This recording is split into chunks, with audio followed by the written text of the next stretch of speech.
This was a ad hoc kind of thing. I was the teacher and the director at Tall Pines Preschool. And so a lot of my friends date from those days because our children were little. And so Pat Colbert said, I would like to have a Renaissance Children's Festival one day in the summertime because the children have nothing to do in the summer. Well, in those days, summer lasted from Labor Day to Memorial Day, or the other way around, Memorial Day to Labor Day.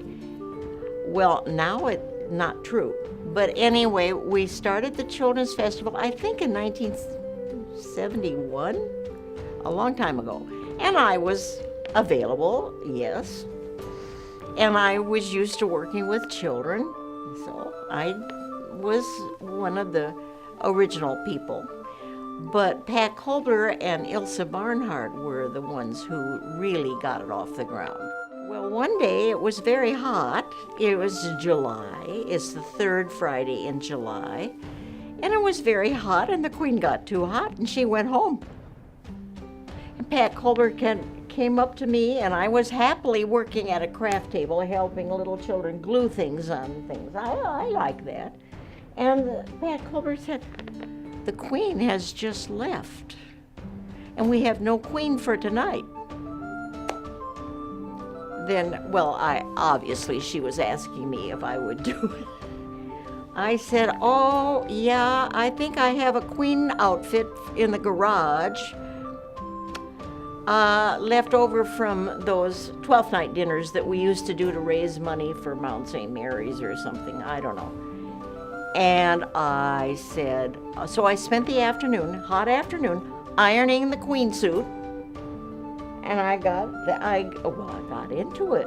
That was amazing, because I think those 12th night dinners were at least 10 years before, and I had gained a little weight. And so I am holding the front together, and I'm supposed to march around. So the next year I rented a costume. And I rented a costume for a couple years. And then I thought, well, this is stupid. I can buy a costume for what I'm renting. And so I have my own costume, thank you. And I have a little trouble with the pretending, because a child said to me, where do you live? And I said, oh, I live up there on Boulder Street. Wrong. I should have said, I live in my castle. But see, I don't, I believe in speaking the truth to children. And there it is. Oh, I love to see the dragon. And I look at the trees, and I look at the dragon spitting fire, and I think, oh. But the dragon is under control. I like the dragon. Oh, I like the fencers. Mostly because they're next to where I sit as the Queen, and the fencing people are there. And one of the women has had a baby, and the baby is a teenager, and he's running around, and I've watched that family grow up. Yes, the castle is important. And the castle last year was very elaborate. It's an artist who is in charge, and she does a wonderful job. But it was way too big for the site.